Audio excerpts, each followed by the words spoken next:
Thank you for letting me talk with you tonight. You know, we are going to be talking about some kind of common plants that people can forage, but the idea of this program is it's eat your lawn. So we want to let people kind of see what is available outside of their backyard. So that is where we are going to be focusing on. What can you use maybe right in your yard or your neighborhood, something that's local and close that you don't have to do lots of foraging for. So I'm really, really lucky to be coming to you from a wonderful preserve, Isle Cache Museum in Romeoville. And we are a museum that looks at the fur trade between the Potawatomi, who lives here in Illinois country about 1750s or so, and the French who are coming down from Canada to trade for the beaver fur. So when you come inside the museum, that's our focus, as you can see from the mural of the voyageurs and the canoes coming through. This is an old picture of the winter time of the museum. When you come now, you're going to be seeing all these really impressive and great natives in our garden. And we encourage you to come out to Isle Cache Preserve on the Des Plaines River, right here in Romeoville, if you haven't been. So as we get started, I figured it'd be fun to just see kind of where you're at and kind of give you a little quiz. It's not supposed to be a big deal. You're just supposed to have fun with this. But if you've got a piece of paper, go ahead and number it 1 through 12 and see if you can identify all of these plants. So we want to see if you can tell me what kinds of plant they are. And also let me know, if it's native or not. So if it's native, go ahead and give it like a little star. And then most importantly, can you eat this plant? Circle the name of it. Now, I'll give you guys just a minute or two to do that and kind of think about it and look at all these pictures. And while we're doing that, I'm going to kind of give you a little bit of basic information. I know that we all know how to use Zoom right now. If you do have questions, please feel free to put that in the question and answer, and I will try and answer that. George is going to be monitoring that for me along the way. So if there's something that's like pops up right then and there and George gets it, he'll kind of come on in and ask the question. Also too, if you want to use the chat feature, I'm not sure if that's available, but you can give that a try as well. And if you have any kind of, if I ask you something, feel free to go ahead and raise your hand. Kind of if I ask a yes, no question. So first of all, really quick, are any of you foragers yourself? Do you go out and eat things that you find out in your yard or other places? If you do, kind of raise your hand. Got one person. So maybe not quite so many of us. So this is great. This is kind of a new thing for a lot of us to get started on. And that's what this is. This is supposed to be an introduction. This isn't going to be, I'm going to give you all of the information in the world and you can go out and forage every single plant out there. This is to get you started. All right, so let's see how you did on some of the plants, okay? So kind of going across the top, we've got, first one is Queen Anne's lace. Second, the berry is buckthorn. The third one is wild ginger with that really cool deep mauve flower. Number 4 is the springtime classic wild onion, but you can still find a relative around at this time of year. 5, of course, is the dandelion. 6 is creeping Charlie. 7 is milkweed. I apologize for my slide there. 8 is mulberry. 9 is chicory, also known sometimes by some people as a cornflower. 10 is goldenrod. 11 is nightshade. And 12 is our cattail. And when you look at it, you can see, okay, not every single thing is edible. You do not want to be eating buckthorn, and you don't want to be eating nightshade. both of those are going to make you sick. Kind of upset stomach. Nightshade can even be deadly, especially for your pets too. You want to keep your dogs away from them. But everything else on this list is edible in some form or another. And just because we are part of the Forest Preserve, a district of Will County, we find that native plants are really important and valuable because it helps to support the biodiversity that we have around us. So we really encourage you to kind of use the native plants if possible. So the ones that are native, right, are your wild ginger, your wild onions, your milkweed and goldenrod and cattail. Oh, I circled chicory. That is definitely not native. Sorry about that. Take that one out. And same with Queen Anne's lace. For some reason that got in there. Chicory and Queen Anne's lace are actually from Europe, and they've been brought over here, and they're so ubiquitous. We see them everywhere on the side of the road, and they're actually not from this area, right? So just to get started, we need to think about what we're going to do. So we have to make sure that you know exactly what you are picking. Sometimes you're not really sure. You need to learn a little bit more. And do never, ever, ever put it in your mouth unless you know, because it can hurt you. So just because you know that it is an edible food, you don't always want to just start eating a whole bunch of it right away. You might have an allergy to that particular native or that particular wild food that everybody else is fine with. So keep that in mind. Please do not pick in places like the Forest Preserve District. We are kind of a sanctuary for plants, and you're not allowed to forage. You can get a fine for doing that. Also, don't do it in your neighbor's yard if they haven't given you permission. The other thing is we want to make sure that that wild plant continues to thrive and grow. So you want to make sure that you're not picking the very last cattail that's in that area. You want to make sure that there's enough for it to continue to grow.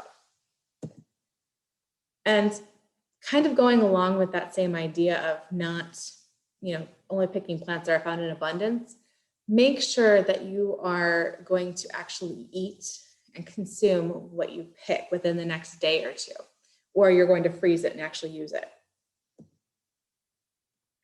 And we want to make sure that we're leaving for the next forager, whether they are human or animal. And kind of in keeping with keeping our plants healthy, make sure that you leave some leaves on the plant. If you completely strip off the leaves or the bark for your foraging, that plant's not going to survive. So it doesn't matter that you kind of left some of it there. We want to make sure that we aren't tromping through an area and completely flattening all of the neighbor plants. Make sure that you are leaving the area as undisturbed as possible. You want to avoid any kind of area that's fragile. We are talking about places where, even if it's not a nature preserve or not protected by the state, and you know though that there's a space where there's just a few kind of plants growing, maybe consider another place to forage. You have to be careful where you're picking the plants. You're going to be ingesting these. This isn't something that you're just taking to put in a vase in your house and make look nice. So any kind of pollution, any kind of runoff area upstream, or maybe there's a big plant next to you. Roadsides are also really tricky. That might be something that you want to avoid. Because if you do, if you're picking and eating those plants from that area, there's a possibility that you're ingesting pollution, and that is poisonous to our systems. You might want to consider just yanking out the plants. Use a knife or scissors to snip them so that the new growth will come back much better. It won't be so jagged for the plant. And this is kind of a goofy one, but just make sure that the plants, well, no, this isn't a goofy one. Make sure that the plants are healthy. If you're seeing wilted stems or you're seeing browned areas, lots of weird patches, fungi on there. Don't eat it. We have some really, really great bee balm outside the museum here that I was gonna pick and create a wonderful steep tea from the leaves. And I looked a little closer and there's some fungus on those leaves. I'm not gonna chance it. So we have some plants that we call touch-me-nots. Those are the ones that you want to recognize right away, right? You don't want to be eating your poison ivy, right? That up at the top there. You want to learn how to identify that right away. An easy way to identify poison ivy is kind of think of it as a mitten. As you know, your hand is kind of a mitten, right? And hold it up like that with the thumb out. Poison ivy tends to have one leaf that's a mitten, another leaf that's a mitten, and then in the center, you put it together and it creates where we've got the two thumbs. Stay away from it. You don't want to touch it, never mind eat it. If you do end up ingesting something like that, you need to call poison control right away. And in fact, that's probably a good idea if you're going to be doing some foraging for wild edibles. Know your emergency contacts, just in case. At the bottom of the screen, we also have nightshade. I'm sure most people know it by the poison or deadly nightshade. They're beautiful flowers, very pretty berries. That's not to be eaten. One of the most popular ones that we know about is actually hemlock. That is a poison. And the problem with having hemlock, it's deadly hemlock, as it's known, and it is in our area. So poisonous hemlock, right? That is something that you can find along our preserves. You can find it in our forested areas, along the waterway a lot. The problem is that it is poison to us, right? So we want to make sure that we are staying far away from it. We can run into trouble because it looks a lot like Queen Anne's lace, which is wild carrot, which is fully edible and forageable. So one thing that you can do, if you look at it, okay, how are they slightly different? You need to know what the differences are. Look at the flower. Check it out. On the screen right now, I have poison hemlock and I have Queen Anne's lace. Can you tell differences right here?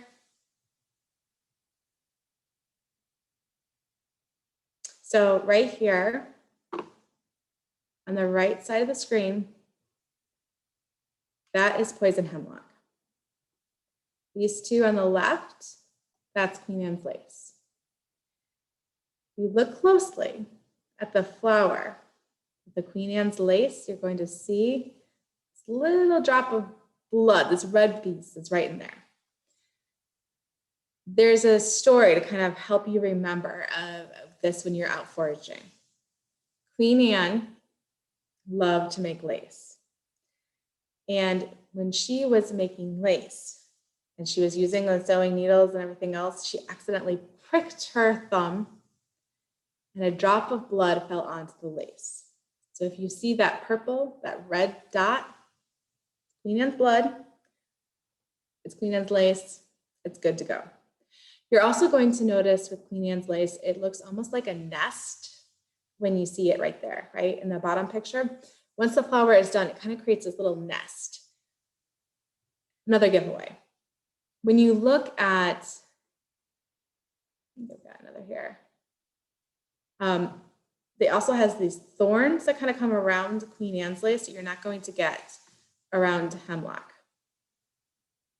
And you're also going to notice at this base, the hemlock kind of pulls off the stems here for the little bitty white flowers, which is a little bit different from more of the nest of the Queen Anne's lace.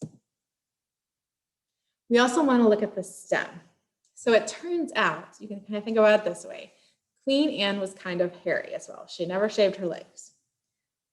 Just like the plant that is named after her, which has a hairy stem. So if you see little bits of little hairs, chances are it's Queen Anne's. You notice here that the hemlock stem is smooth. The hemlock stem also is more known for having kind of purple blotches on it.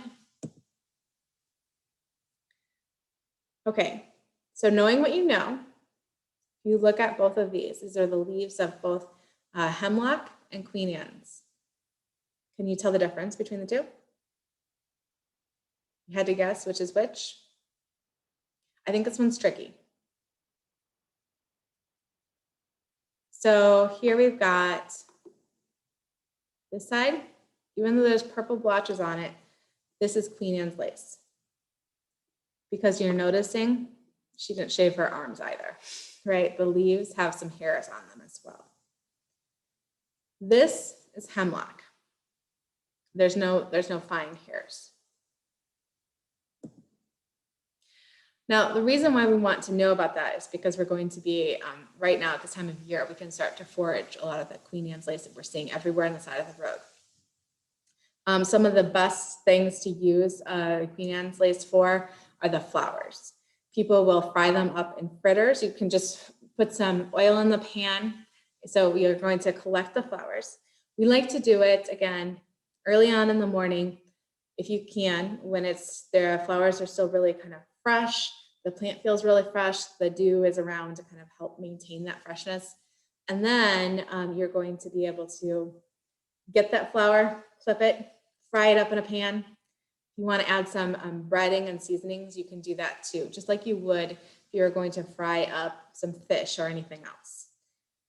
They're really crunchy, delicious, kind of light and a great flavor. People have been I've been seeing a lot of recipes for jelly, which I've never done with Queen Anne's lace, but you will actually use the flowers to create that kind of a very delicate flavor. And people have been using the flower to create kind of infusions and drinks for adult cocktails or for the cocktails at home too. Because Queen Anne's lace is a carrot, you can imagine the root is something that you can have. Now, you're going to want to get the first year Queen Anne's lace for the root. So that's actually the ones without the flowers. So identify some of the flowers around you. Okay, I know what this is. It's Queen Anne's lace. And you can go ahead and dig. So get your spade out, your shovel, kind of dig down. You're gonna really scrub off everything. And you can use it just like you would a carrot, right? You roast it up and it'd be really delicious. They tend to be a little bit woodier than regular carrots, but it's a really kind of an intense, packed flavor that is good. So I do recommend it. All right, so my friends, for our first quiz, what part of a dandelion is edible? Is it the roots, the stems, the leaves, the flowers, the buds, the leaves and the flowers, the roots, leaves, and flowers, or all of everything? You guess everything? You are correct. So when we think about wild edibles and we think about what we are going to collect, we have to kind of keep in mind, it's not just worrying about which plant we're actually grabbing. We have to think about what is edible besides just the plant itself. It has to be one or more parts. So the berries can be edible, but the leaves might be poisonous to us. Or like the dandelion, everything can be edible. Just keep that in mind. You have to make sure that you are eating it and gathering it at the right stage of growth. So for example, milkweed. The pods are delicious when they're young and the seeds inside are still kind of white or green. Get it to be brown, it's not going to be working for you, okay? You also have to make sure everything is properly prepared. Maybe if you are eating it raw, maybe at this time of year, it would be too tannic or it would be too bitter. But if you saute it up, it's perfect. It's delicious. When we go out and we forage, we tend to kind of have a few things on us, tools of the trade that help us to forage really well. Now, usually when I'm at my house and I am in my own lawn, the main thing that I just take out are knives or scissors, maybe a bag. That's it. I know that I'm going to be looking for more of a root plant, I want to make sure that I have a spade, a spoon, something to dig with. And if it's a little longer trip, I'm going to bring a mister bottle, a spray mister that will help to kind of revive the plants and keep them fresh while I am on the road. And I will have some collecting bags or water trays to carry them around. Okay, so another question to give us a little bit of a break. Up until the 1800s, people would pull grass out of their lawns to make room for dandelions and other useful weeds like chickweed, melva, and chamomile. Now, is this true or smart? True, and thank goodness I live around now where we have lawns. False, no way would anyone waste grass space, or maybe just the weirdos. If you guessed true, however your feelings about it, you'd be correct, right? That was a valuable area they could use to create a kind of their own garden. And one of the plants that was really valuable was like dandelions and other kind of things that we think of as weeds today. So think about this, kind of what is in your lawn right now when you go outside? And most of us have this monoculture of like grass, right? It's kind of the same as having corn or soybeans in a field. It's all the same plants, and we're not creating a whole lot of biodiversity with that. Now, here, we know that you like what you like. Maybe you love that manicured lawn look. Fair enough. However, if you kind of are okay with letting other stuff pop in, that might be a good thing because you're getting to expand what you've got, right? So if we think about what is a weed, it's a plant whose virtues have not yet been discovered yet. I love this quote from Ralph Waldo Emerson. I just think it's so smart because what a weed is always constantly changing. I think about the case of the common milkweed, right? Not that long ago, everyone thought it was just the worst flower that you could possibly have. It wasn't even a flower, it was a weed, a pest, let's get rid of it. And now, especially because of the plight of the monarch, people are really thinking that this is a plant that I want to actually have in my gardens. It has value. And now it's a flower and no longer a weed. So here's just some things that maybe I can do to convince you to consider having a weedy lawn. The biodiversity is so important. A suburban lawn is focused on fostering a specific type of grass, like Bermuda or the Kentucky kind of bluegrass. So it's that monoculture that, kind of like corn, like I was saying. And in fact, that is why maintaining a lawn requires a lot of products, things like pesticides and other things. A biodiverse lawn is what occurs naturally, and plants don't grow in isolation. They don't grow with just one kind of plant and no others. Weeds are plants that are survivors and they are suited for their environment. So they're resistant and they don't need the chemical sprays or fertilizers. It's also a lot less maintenance. You simply have to mow when you need to and kind of left it to grow what is suited. You don't have to sit there and like dig out something in the yard. Plus, it's because you're not using a lot of the sprays and stuff, and you're not spending a lot of time trying to get the exact your monoculture, it's a lot cheaper. You can ditch the feed and the seed combinations. Plus, for us, the most important thing is that it is edible. A lot of these things that we call weeds that we find popping up in our yard, we can eat. So very first thing I want to talk about is dandelions. Right now, my yard, I still have some dandelion greens. I have a lot of dandelion greens that are still growing. I've got them in my garden a little bit too. So they're still out there. We're not seeing the bright, big flowers that you see in early spring, but it's still kind of a good thing to start with and go through. The thing about dandelions They pop up everywhere. They are not from our area, right? They are actually from Europe. So this is kind of was brought here. But there are a lot of copycats that you will find. The nice thing is that any kinds of copycat that you can find they're actually edible, or there aren't any real poisonous ones, I should say, for sure. So for example, we've got cat's ear right here. It grows in a rosette just like a dandelion does, which is that circular leaf structure with the stems coming out. But that dandelion, of course, has that like kind of more of a hollow stem. These sort of hollow, but they're not quite as hollow as dandelion. And if you notice, you look at the flower, the structure looks a little bit different. Plus it has multiple flowers coming off of the one stem. And same thing here with our other copycat, the sow thistle. Sow thistles too, I mean, when they're a little bit smaller, it's easier to confuse them. But this time of year, when they're getting really tall, they can get up to be 3 feet tall. It's not a dandelion. Again, though, there are places like in Japan and Korea where they grow these as a food to eat, to saute up.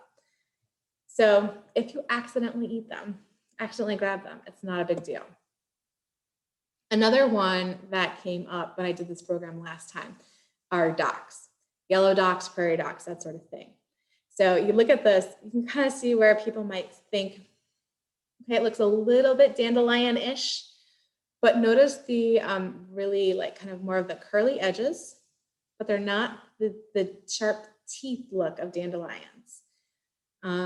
So that's one kind of way to figure out the difference. As docks grow, you're definitely not going to confuse them. They get massive.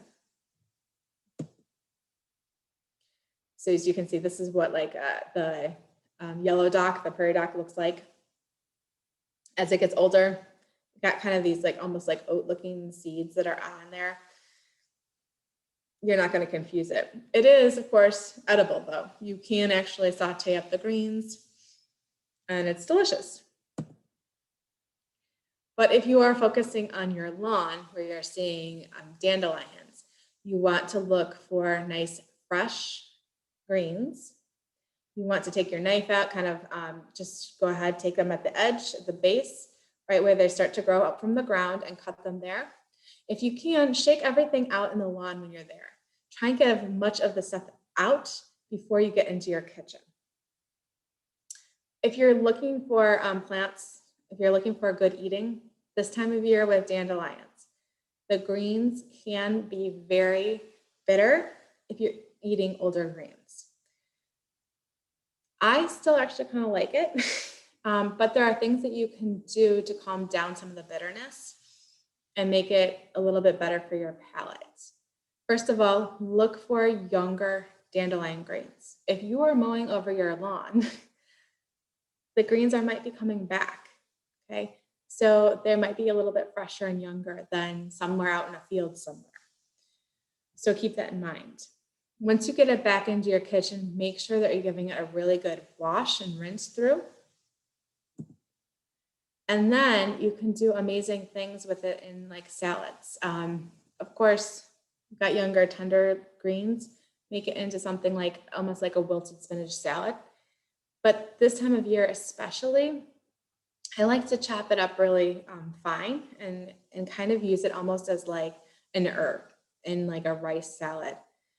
So I've got the rice and cherry salad. If you saute it up too, that takes away some of the bitterness. And especially if you have a leaf that is very big, take out that center stem because that's where a lot of that bitterness comes from. Then you can throw it into your sautés, throw it into your soups. It's really great on toast with an egg. And we can also use the flowers. Now, you're not going to be seeing a whole lot of flowers yet, but keep this in mind for the future. Again, you're going to be collecting them from their stems. Try and leave as much of the stem on there as possible to help you transport it. Shake off the flowers so you're getting off any of the mites, anything in there that might be a problem later on. And again, she's just using her hands, which if you're going out in the yard, that's fine. Use a scissors if you can. They're really great in teas, which I have done. It's delicious, really nice. And I've made teas out of the leaves and the flowers. I haven't done them together, but that might be nice. I also know people will do things like dandelion wine, which I have not attempted yet. You can use them in fresh salads. They're just kind of crisp and you can eat them and they're colorful. People love them as fritters though. This is where they kind of shine as this fun thing to do. You're just basically using flour, some soda water, and baking powder, frying them up on your skillet, and it's a great kind of snack for dinner. I've added the flowers to scones. They're lovely. Jelly is really delicious too, which you can actually make dandelion flower jelly and then put it on your scones. We will have some recipes and stuff that I sent out last time. So if you're interested in it, we can kind of make that available for some of that. I also know people who will add the flowers into things like meatloaf and burgers. Plus, you can pickle or make a vinegar infusion out of any of the parts of the dandelion. One of the cool things that you can do is earlier on in the spring, you can actually take the little buds and kind of make almost like a caper using just vinegar, and you pickle it. The roots are something that we tend to think about as a really great thing for coffees and drinks. Now, if you are going to go out and make your own dandelion coffee drink, it's a substitute for coffee because there's no caffeine in it. You have to go ahead and dig, right? You need a shovel to grab it. It's kind of this time of year is starting to be good. Fall is the best time to actually gather them though. And then you need to make sure that you are stripping away the outer bark, kind of using a vegetable peeler is really great. Rinsing everything off really well, and then you can roast it in your oven at about like 200 degrees. I also buy dandelion tea and dandelion coffee too, if you want to take the easy route. But so you can see the dandelion tea or dandelion coffee, depending on how you prepare it. But you can also take those roots and roast it up just like you would a carrot. Just salt and pepper in the oven. It's delicious. This is my absolute favorite of the wild edibles that we'll talk about. It's wood sorrel. And I love it because it has this amazing lemony flavor. And that is that you get in kind of a chemical compound that's in there. That's in actually wood sorrel, and it's in some of the docks and a lot of the other kind of wild edibles that you're getting.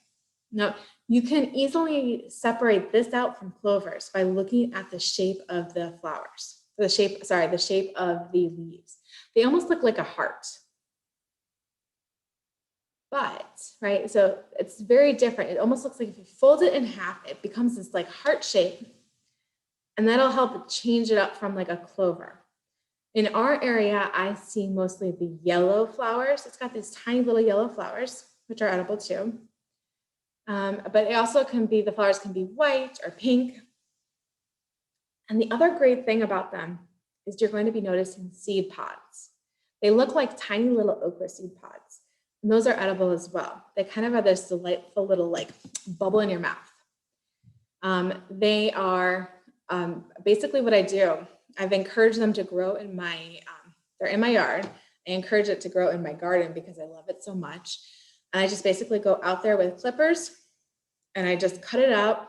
I take the whole piece of it. Mostly I'm separating the leaves off from the stem, the seed pods as well, and the flowers, which I use sometimes.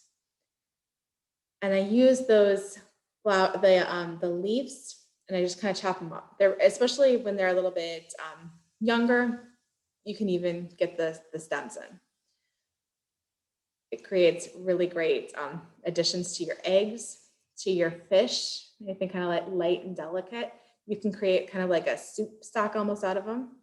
And then I've seen people do things like use it as a tart. It's lemon, right? Why not? So as a counterbalance to the wood sorrel, we have our clovers. Clovers, again, were introduced by Europeans. It was kind of said, too, that the honeybee, which was brought by Europeans over to North America as well, helped to spread clovers throughout the land, right? They were almost known as like they were known by Native Americans as kind of like the white man's like footprints because they were brought in by Europeans, and the honeybees spread it too. In our area, we see a lot of like the white clover and the red clover, and both can be used in food. You do want to just make sure that you're not collecting any of the flower that is kind of this dead or brown or wilted. That actually can become toxic, so you need to be careful with that. But I think the kind of most lovely thing to do with it is just kind of create an infusion or a tea. You just steep it like you would a tea bag, let it go for a while so you get the flavor that you like. So how far can dandelion seeds travel? Is it 500 feet, 100 feet, half a mile, or 5 miles? If you guessed 5 miles, you are correct. So you can see why. Sometimes if you don't love dandelions, you don't want your neighbors to have them. Purslane is a really interesting plant that tends to grow in places like cracks and crevices. They're almost like the succulents. If you have like a succulent and you feel how they're kind of spongy, they're able to kind of trap moisture in their leaves that kind of feel like that succulent leaves, which is kind of cool because they have a really fun texture. It's this really great crunch that it can add to your food. So look for it in cracks, and then they kind of start to have this really pretty little yellow flower too as another giveaway. It's great in salads, or you can pickle it too. I've done this before with just taking leftover pickle brine and then adding purslane in there. And then you let it sit for a while and it tastes kind of like a dill pickle with slightly different texture. I've also just done it where I just throw some vinegar on top. It's really great. So you have the leaves and the stems kind of in there.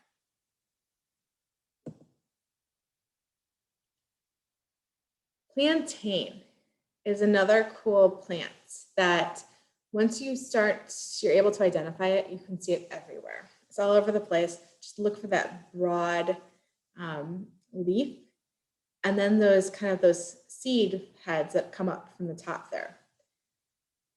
They grow maybe about 10 inches tall, tops or so, and they're kind of a pain if you have a push mower because the seed part doesn't come off so much. But I learned that you can take those seed pod flower parts, the tall part there that you've got, throw it in a stir fry. It's delicious. You don't want to wait too long though, because once they start to get kind of woody, those seeds you aren't going to be able to chew them very well. If you have ever had any issues with kind of like needing more fiber, if you've ever taken a fiber pill, a lot of times they actually will add the plantain seeds to it to help regulate you. So you can chop it up and use it in salads, especially when they're the leaves are younger. I like it as kind of a small addition with chickpeas and rice. Saute it up with a stir fry, like I said before. And then this is something new that I just saw that I need to try, is basically kind of the same idea as kale chips. You kind of go ahead, you can roast them in the oven or fry them up and kind of create these little plantain chips to eat. The tea is okay. I don't love it, but you can drink the tea as well. It's kind of a very kind of light, bland flavor. Now here we have somebody that I have a complicated relationship with. This is Creeping Charlie. You might recognize it from kind of these beautiful purple flowers, and it spreads everywhere. Now, I wouldn't mind that if I loved the taste of them. However, I don't. It's a very kind of unctuous, kind of heavy, herby taste. Some people love it. And in fact, it was brought over intentionally to be an herb. So give it a try if you'd like. I don't. I've added it for a little bit. It's almost kind of like an oregano-y taste, but like stronger. I've added it to salads for a little bit. What you could do, I think maybe with something like a gamey meat, like a lamb, it might be good. Or maybe even adding it to some pasta type dishes, tomato-based sauces might be another way to go. The thing is, a lot of people have a lot of this everywhere. So it would be nice to find a good use for it. So if anybody experiments with it, let me know. And then we have violets. Violets are easy to find all over, everywhere. Now it's way past their blooming season, obviously, but we can still use them. Now, when they are in bloom in the springtime, it's great for, they're great for taking the leaves and candying them, creating like a beautiful sugar. And if you, especially if you take the leaves, pick them when they're kind of fresh, just wash them, and you kind of pulverize it with sugar and a little bit of lemon. You can actually use it to like coat like sugar cookies. And they're really beautiful, especially when they're kind of wet. They're this really dark color. Add the flowers to salads. It adds a great look, and they're kind of mildly sweet, and they're very nice. They're lovely. You can also use the leaves, and you can continue to use leaves now. I still actually pick my violets at this point, and I add them to like some of my wild salads. Chicory is a new one that we didn't really talk about before, but it's everywhere on the side of the roads. Again, another invasive. It's not native to North America here, but you can actually eat the flowers. They're really pretty. Or what most people think about when they think about chicory is the roots. Most people will actually use chicory roots in combination with dandelion roots to create a drink that really does feel a lot like a coffee. You're doing the same thing that you're doing with the dandelion roots. You're collecting them right around now, maybe a little bit later, digging them out, peeling away that outer layer, and then roasting them. Once you get them roast, you can kind of like get them all nice and chopped up. You can even pulverize them and grind them down even more. These are what the leaves look like. They're actually related to like dandelions, right? So they have similar look. When the leaves are tender, they're really great in fresh salads. You can actually have them, but you can saute them up too. And you can do it around this time of year. Add a little bit of like spice to it, a little bit of heat, maybe some coriander. Now, I love this one because it just seems like such a weird thing that we can actually eat, and that is milkweed. Now, we all know why we should consider having milkweed in our yard, because monarchs love them. The only plant that monarch caterpillars can eat are milkweed plants. And of course, then the adults love the flowers too. The nectar is really great. But they are edible. You can eat them. So if you break them down, we've got the leaves, which you can saute up. The flowers are edible. I've heard people eating them raw. I haven't actually tried the flowers yet.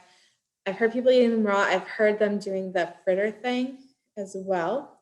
I've also heard people making the flowers into a jelly. But the coolest thing that I have tried are the pods.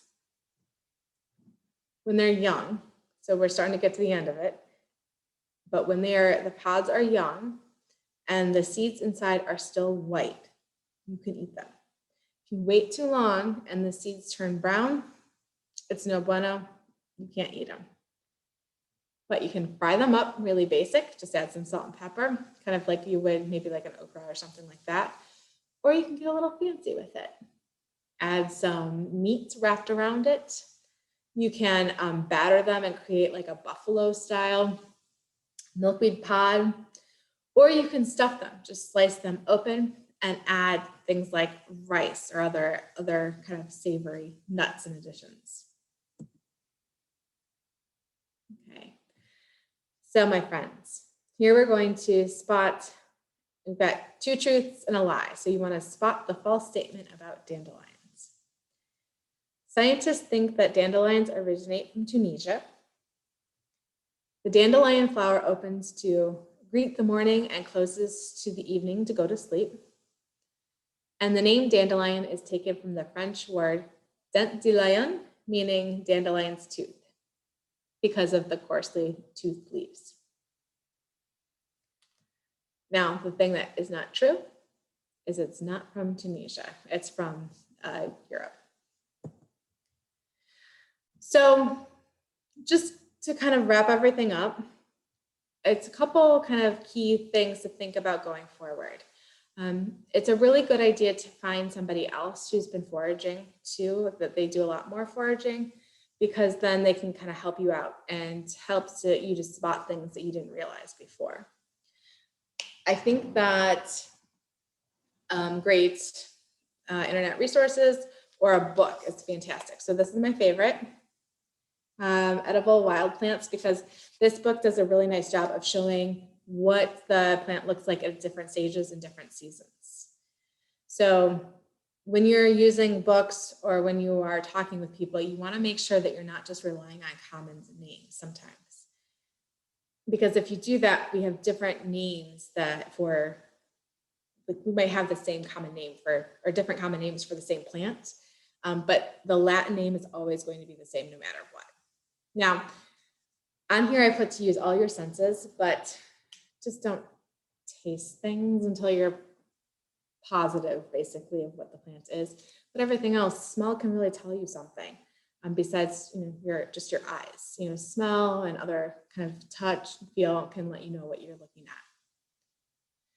You want to find out, if you're kind of really getting into this, consider keeping a foraging journal. So it's like, okay, I found this patch here in my yard, or I found this other thing over here. And again, use your yard as your first resource. And the reason why we love using your yard more than anything else is because you know what's going on in your own yard. I know that I can eat this patch because I know that I don't have to worry about people spraying it. I know where it's from, I know what's going on. So does anybody have any questions at all? And while we wait for kind of questions to come up, I want to again remind you that my name is Sara Russell. I'm an interpretive naturalist with the Forest Preserve District of Will County. So if you have any questions, please feel free to email me, and I'm happy to look around and find out what you want to know. Okay, so what are some suggestions of plants that will be coming into season for harvest in August and September? Okay, so again, the Queen Anne's lace is a good one. You're looking at your chicory, which is a nice one. And then you want to check out, coming up, we're getting into nut season too. I mean, a little bit later on. And I didn't put in things like acorns or some of these other nuts, but that's another great thing to start like looking into and thinking more about. All right, somebody asked, I have dogs. How do I make sure that the plants in my yard are safe from their waste? That's kind of an issue. That's a big part of the reason why it's good to, not necessarily forage something from like a sidewalk, because you never know what's been walking on it, what has been wasting on it. I might consider, if you have an area in your yard where you know that you're going to be with them, like maybe you keep them in the front yard, so then you only forage from the back. Otherwise, if you just kind of let them run free, maybe you don't forage from your yard. Maybe you find a friend who has an area where you can forage from their yard. Dolores asked, are the tiny wild strawberries growing in my yard edible? Do animals eat them? Where did they come from? I had that too. So yes, but here's the thing. The tiny wild strawberries that are growing in your yard, there is a chance they might have gotten there from animal waste, right? That's how it distributes. So I kind of go back and forth on it. animals will definitely eat them if they find them. That's food. And we can go ahead and grab some, but consider, what you think has been around. If you've been seeing a lot of animals. So I will still eat mine. I just make sure that I run them through, and I actually do a little bit of a vinegar bath with them. I'm not sure how much that does, but I do try and make sure I clean them really well. Let them in water for a while. Make sure that you're always rinse your plants. Does anybody else have any other questions?